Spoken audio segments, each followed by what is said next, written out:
60 डिग्रीमा म यसलाई अब 60 डिग्रीमा थ्रो गर्दैछु 60 डिग्रीमा के हुनुपर्छ 30 मै गएर के हुनुपर्छ प्रोजेक्टाइल इज ट्र्याक हुनुपर्छ भयो कि भएन yes we are the theory is right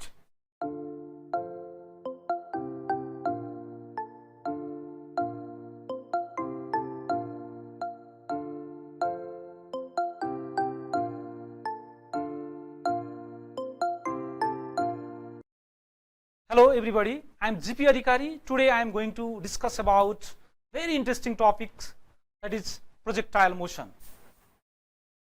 In projectile motion, actually we throw any object into the atmosphere so that moving in atmosphere ultimately the object will come to the ground. That is the beauty of projectile motion. So यसको जुन projectile motion छ यो यसको बारेमा कुरा गर्दाखेरि हामीले कुनै objectलाई by making an angle theta, if we throw into the, by making an angle theta, we throw into the atmosphere, ultimately it moves the atmosphere and again come to the ground. By okay, so in this projectile motion, there are 3 parameters which are basically very useful for us. These are the time of flight, and another is maximum height, and another is horizontal range. The time of flight भनेको कस्तो हुन्छ भन्दाखेरि यो पोइन्टबाट projectile यो path travel गरेर फेरि यहाँ ल्यान्ड गर्ने जुन टाइम हुन्छ that is called the time of flight. त यो टाइम अफ फ्लाइट को इक्वेसन के हुन्छ त्यस्तै गरिकन the maximum height in this case हामी यहाँ हेरिरहेको छौं this height is maximum height. We call this height is the maximum height in the case of projectile motion. And another important thing is यो जुन रेंज को कुरा गर्छौं हामी रेंज इज द यो स्टार्टिङ पोइन्ट बाट प्रोजेक्टाइल को landing point सम्मको होरिजेन्टल डिस्टेन्स लाई हामी के भन्छौं रेंज भन्छौं. ठीक छ हामीसँग के रहेछ त तीनटा बेसिक कुराहरु छ एउटा टाइम अफ फ्लाइट एउटा मैक्सिमम हाइट र यो होरिजेन्टल रेंज. अब हामीलाई टाइम अफ फ्लाइट को इक्वेसन के हो त सम्झिनु पर्यो. एकदम हामीलाई झट्ट टाइम अफ फ्लाइट को इक्वेसन चाहियो भन्ने सम्झिने बित्तिकै जुन चाहियो कसरी सम्झिने त त्यसलाई भन्दाखेरि हामी यसमा एउटा तरिका अपनाउँछौं. जस्तो कि म यो के गर्छु भन्दाखेरि यो तीनटा इक्वेसन को लागि एउटा कमन कुरा छ त्यो भनेको u sin theta by g.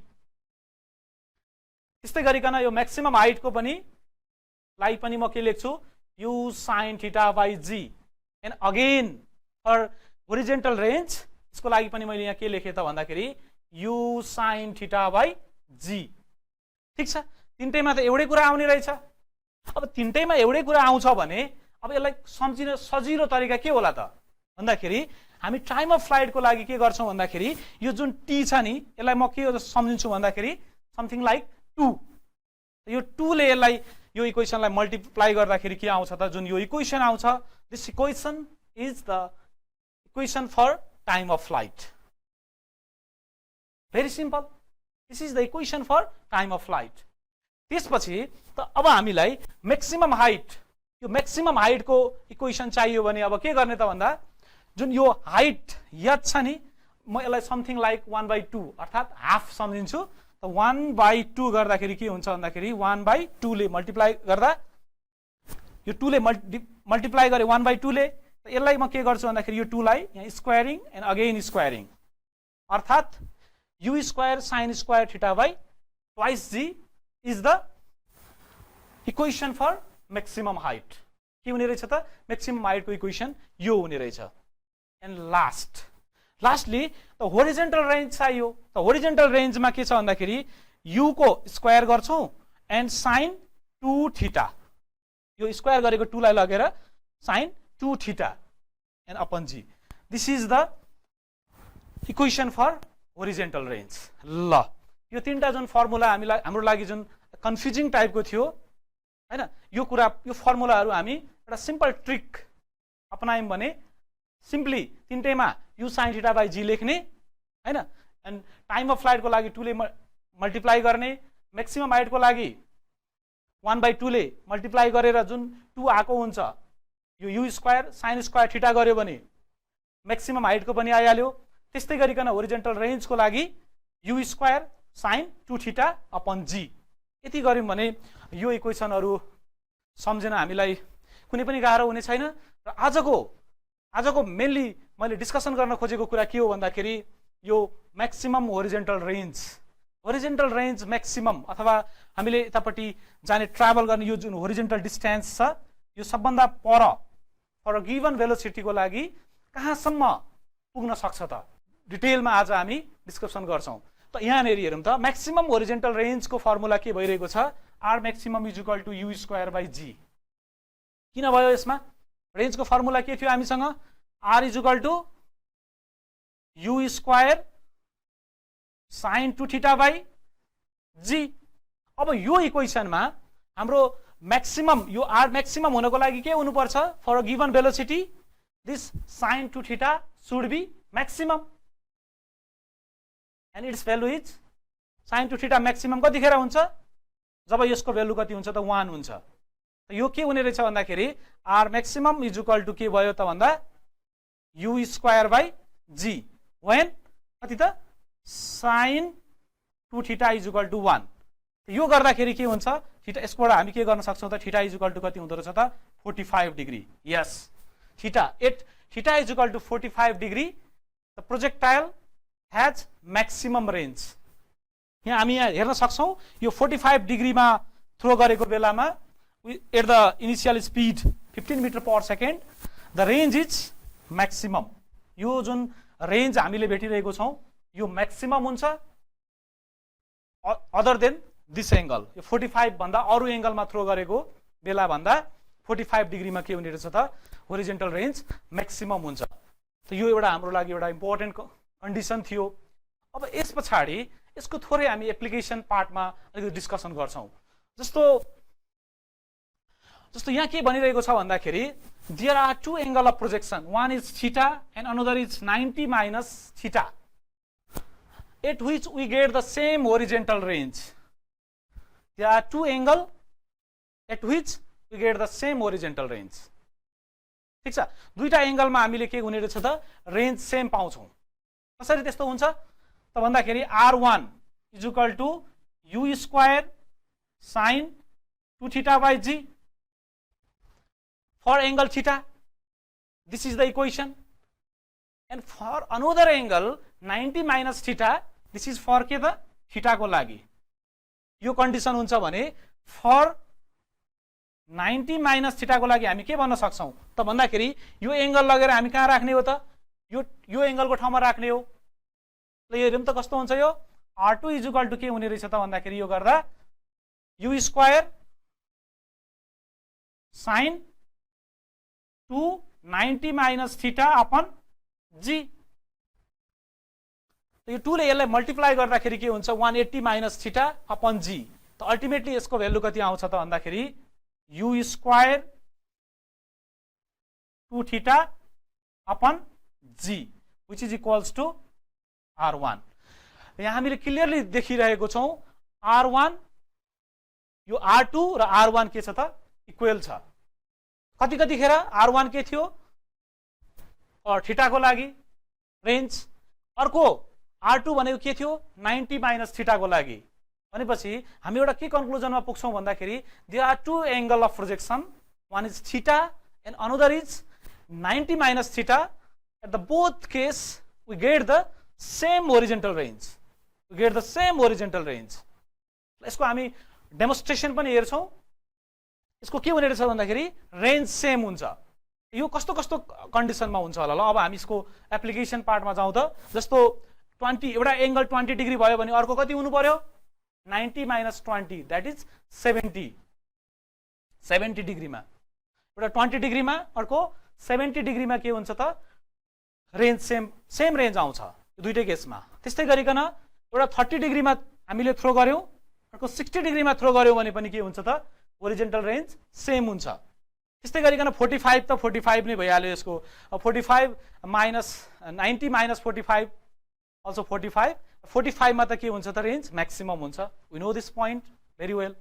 okay at another एंगलको कुरा गर्ने हो भने हामी के हुन्छ त एउटा 50 लियो भने हामीले के हुन सक्छ अर्को 40 मा 50 लियो भने 90 माइनस 50 भने कति हुन्छ 40 मा हुन्छ त यो डिफरेन्ट केसेसहरुमा we get the same horizontal range यो खालको कुरा थियो हाम्रो त यसलाई म अलिकति कन्क्लुजन गर्छु अनि हामी एउटा बेसिक डेमोन्स्ट्रेसन वास्तवमा यो हुन्छ कि हुँदैन त हैन थीटा इज इक्वल टु 45 हामीले म्याथमेटिकली हेर्यौं हामी प्र्याक्टिकली पनि त्यो भ्यालु हुन्छ कि हुँदैन सेटिस्फाई गर्छ कि गर्दैन यो कन्डिसन्सहरुलाई हामी हेर्ने प्रयास गर्छौं ठीक छ त यहाँ के रहेछ भन्दाखेरि theta is equal to 45 degree हुँदाखेरि म्याक्सिमम होरिजेन्टल रेन्ज ठीक छ one point to be noted and another important point to be noted is के हो त भन्दाखेरि there are two angle one is theta and another is 90 minus theta both have the same horizontal range दुईटैमा हामीले के गर्ने रहेछौं भन्दाखेरि horizontal range same पाउने रहेछौं त अब हामी यहाँ के गरौँ भन्दाखेरि एउटा 45 डिग्रीको एंगलमा हामी हेर्छौं मानौ मैले अब यहाँ 45 डिग्री एंगलमा यो प्रोजेक्टाइललाई मैले थ्रो गर्छु एंगलमा हामी हेरौँ त एकचोटी यहाँनेर हेरौँ त यस projectile is landing here okay त यो this is the maximum range यो हाम्रो के हो त प्रोजेक्टाइलको म्याक्सिमम रेन्ज हो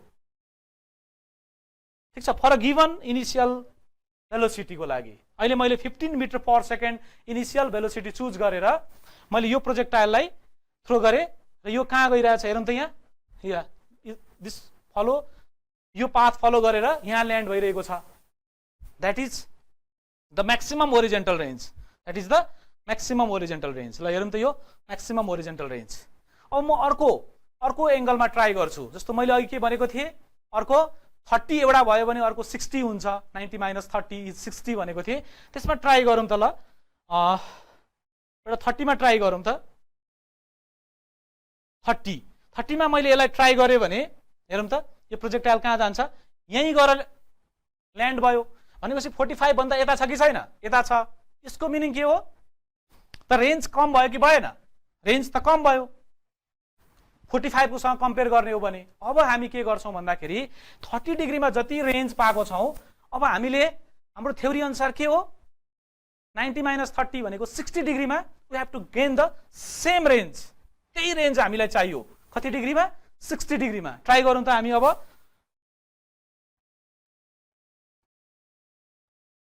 सिक्सटी डिग्रीमा म यसलाई अब 60 डिग्रीमा थ्रो गर्दैछु 60 डिग्रीमा के हुनुपर्छ 30 मै गएर के हुनुपर्छ प्रोजेक्टाइल इज ट्र्याक हुनुपर्छ भयो कि भएन yes we are the theory is right theory right भइहाल्छ नि हैन त यो के भयो भन्दाखेरि अघि हामीले भनेको कुरालाई हामीले एक्सपेरिमेन्टली यहाँ हेर्दै छौं र यसमा म फेरि एकचोटी यो कुरालाई अर्को प्रोजेक्सनमा हेर्न चाहन्छु जस्तो अर्को हामीले के केस लिएको थियौं भन्दाखेरि एउटा 50 छ भने अर्को 40 मा के हुन्छ त सेम रेन्ज गेन गर्छ भनेको थियो ठीक छ ल ट्राई गरौँ त एउटा 50 छ भने एउटा 50 छ भने ल 50 मा कहाँ गयो यहाँ त्यहाँ गयो ठीक छ अब त्यसपछि हामी अर्को के भने रहेछ त 90 माइनस 50 भने कति हुन्छ त 40 हुन्छ 40 मा हामीले अर्को ट्राई गर्यौं भने 40 मा ट्राई गर्यौं भने हेरौँ त कहाँ जान्छ त्यही जानुपर्छ yes exactly we are right okay अब हामी यसबाट के कन्क्लुजनमा पुग्यो भन्दाखेरि दुईटा एंगल हुँदो रहेछ at which we get the same horizontal range तर हामीले के हुने रहेछ 45 डिग्रीमा चाहिँ म्याक्सिमम होरिजेन्टल रेन्ज पाउँदो रहेछौं ठीक छ यो कुरा हामीले थ्योरेटिकल्ली एज वेल एज एक्सपेरिमेन्टल्ली पनि हेर्यौं र यसबाट हामी के भयो भन्दाखेरि के क्लियर भयो भन्दाखेरि 45 डिग्रीमा प्रोजेक्टाइलको म्याक्सिमम होरिजेन्टल रेन्ज हुन्छ भने अर्को इम्पोर्टेन्ट पोइन्ट के थियो भन्दाखेरि दे आर टु एंगल हुन्छ जहिले पनि प्रोजेक्टाइलमा one is theta and another is 90 minus theta at the time we get the same horizontal range. Thank you.